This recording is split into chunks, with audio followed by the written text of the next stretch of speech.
No family does satire quite like The Simpsons. The next day, brothers, and I had truly done my best morning and afternoon to play it their way. Welcome to WatchMojo.com, and today we're counting down our picks for the top 10 movie parodies in The Simpsons. For this list, we're taking a look at the funniest film send-ups from this iconic animated sitcom. More weight has been given to the entries in which the majority of an episode's plot parodies a movie, but we're including those that just parody scenes too. We've excluded musical parodies because that's a list for another day. Number 10, 2001: A Space Odyssey. I'm afraid I can't let you do this, Red. The risk is unacceptable. The Simpsons has poked fun at 2001 on multiple occasions, referencing HAL 9000, the Stargate, and the Star Child. This Season 3 episode most notably paid homage to the film's Dawn of Man scene, as a man-ape version of Homer discovers the Black Monolith, marking a significant turning point in human evolution. The other man-apes begin to discover tools.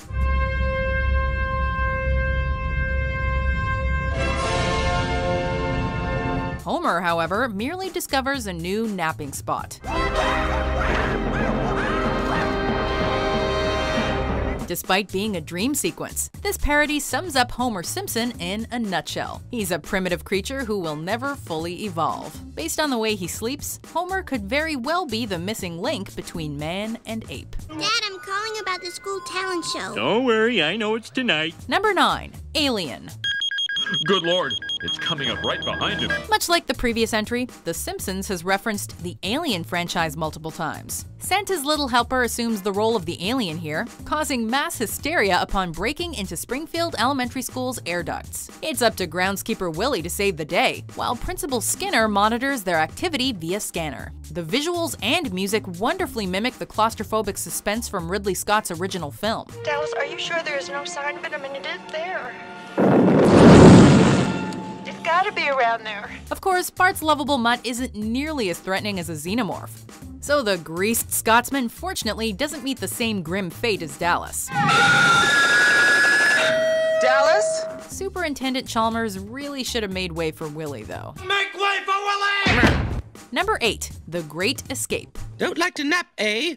We have a place for babies like you. The box! Ayn Rand's School for Tots is comparable to a POW camp for little Maggie and her fellow babies. After the firm daycare owner takes away her beloved pacifier, Maggie looks to The Great Escape for inspiration. Being a natural-born leader, the youngest Simpson rallies her fellow babies to reclaim their pacifiers. A failed attempt lands Maggie in the box, which is the playpen equivalent of the cooler from the World War II flick. And now go away from here. If you steal tools, cooler. Like Steve McQueen's Cooler King, she at least has a ball to bounce against the wall. This parody wouldn't be complete without composer Elmer Bernstein's march theme from the 1963 film. The music makes Maggie's antics all the more exciting and triumphant.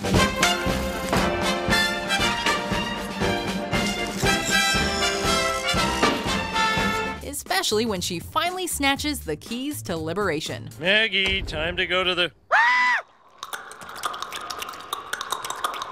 Number 7, Pulp Fiction. Well, at McDonald's, you can buy a Krusty Burger with cheese, right? But they don't call it a Krusty Burger with cheese. Get out. Well, why do they call it? In the vein of what's arguably Quentin Tarantino's magnum opus, this classic episode tells several short stories that occasionally intertwine. And what do they call it? They call it Royale with cheese.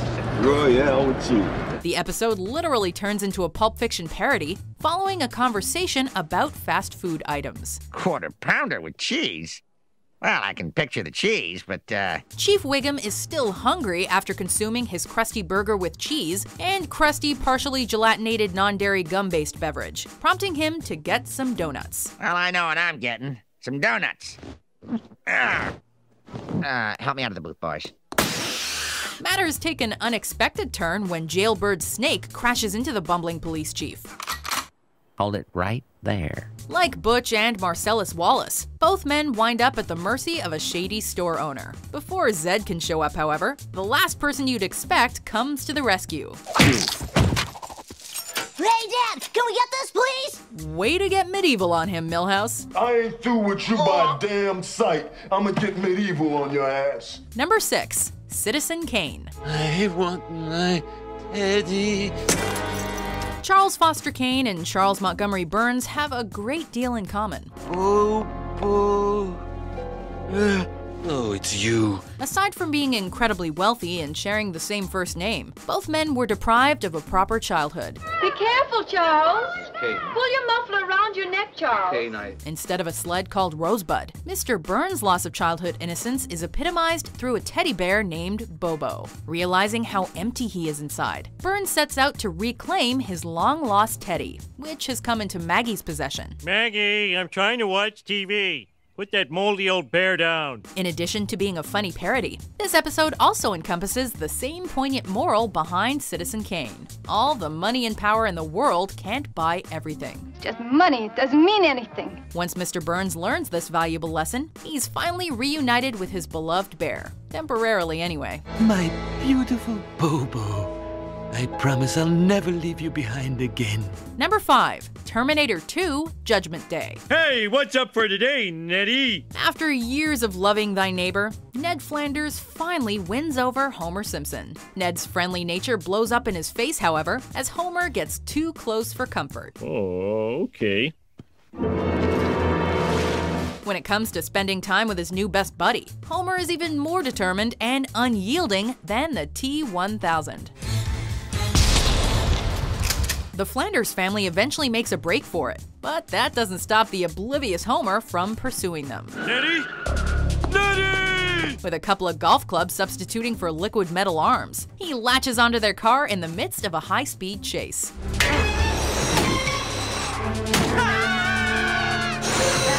This Terminator 2 reference goes by so quickly that you might not catch it at first. But that's part of what makes it such a brilliant parody, though. I guess he didn't see me. We did it! Number 4. Goldfinger. Ingenious, isn't it, Mr. Bunt? Hank Scorpio might be the nicest boss Homer's ever had, but that doesn't excuse the fact that he's trying to conquer the East Coast with a doomsday device. This is Scorpio. I have the doomsday device. You have 72 hours to deliver the gold, or you face the consequences. Since Scorpio is essentially a Bond baddie, it's only fitting that he has a nemesis named Mr. Bont. Taking a page from Goldfinger, Scorpio attempts to kill his archenemy with a laser. Scorpio, you're totally mad. I wouldn't point fingers, you jerk. Mr. Bont naturally has a trick up his sleeve, liberating himself from his restraints with a coin. Hilariously unaware that he's working for a supervillain, Homer leaps into action and tackles the secret agent. Nice work, Homer! Am I proud of you? Rather than wasting time with another death trap, Scorpio has his guards finish the job on the spot. Mr. Bond won't return. Thank you. Number 3. Raiders of the Lost Ark. No time to argue. Throw me the idol, I throw you the whip. Much like the opening to Indy's debut adventure, this parody slowly builds tension as Bart retrieves Homer's jar of change. Then, when trouble surfaces, it's nothing but fast-paced action throughout. Why, you little... The Simpson household suddenly stands in for an ancient temple, with Homer acting as a giant boulder, Maggie firing darts, and the closing garage door nearly trapping our hero. In true Indiana Jones fashion, Bart narrowly escapes with both the treasure and his lucky hat.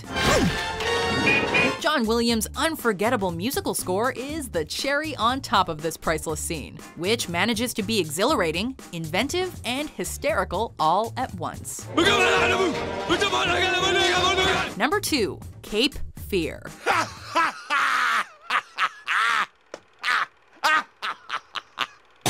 Oh, that man is so rude. Yeah. This entire episode is a lampoon of Cape Fear and its 1991 remake.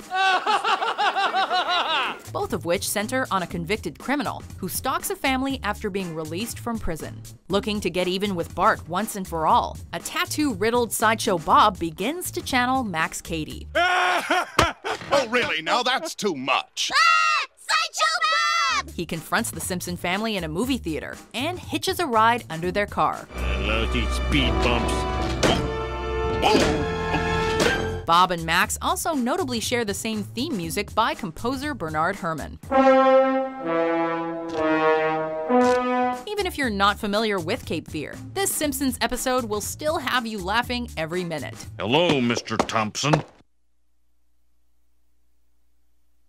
I think he's talking to you. With clever writing, side-splitting slapstick, timeless characters, and a killer musical number, it works as both an ingenious satire and a standalone comedy classic. Surely there's no harm in laying in the middle of a public street.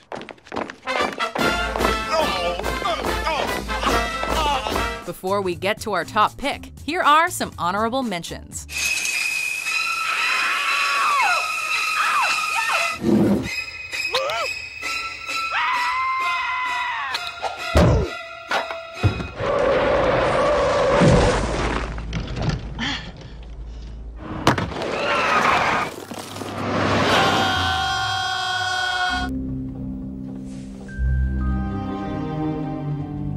It's nice. I could ne'er have shut Burns! Number 1, The Shining. Homie?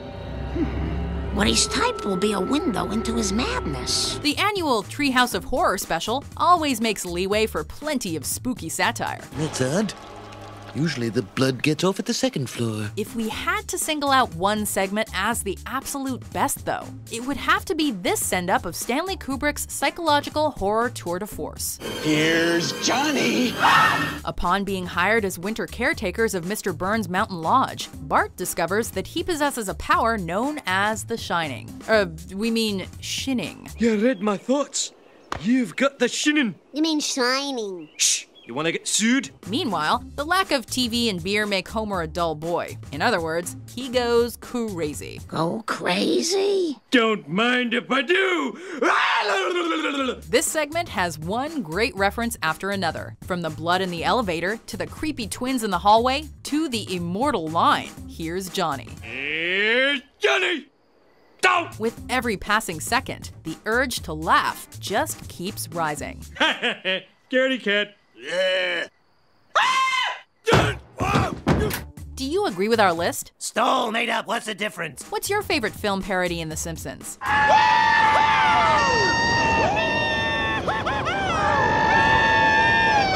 For more entertaining top 10s published every day, be sure to subscribe to WatchMojo.com.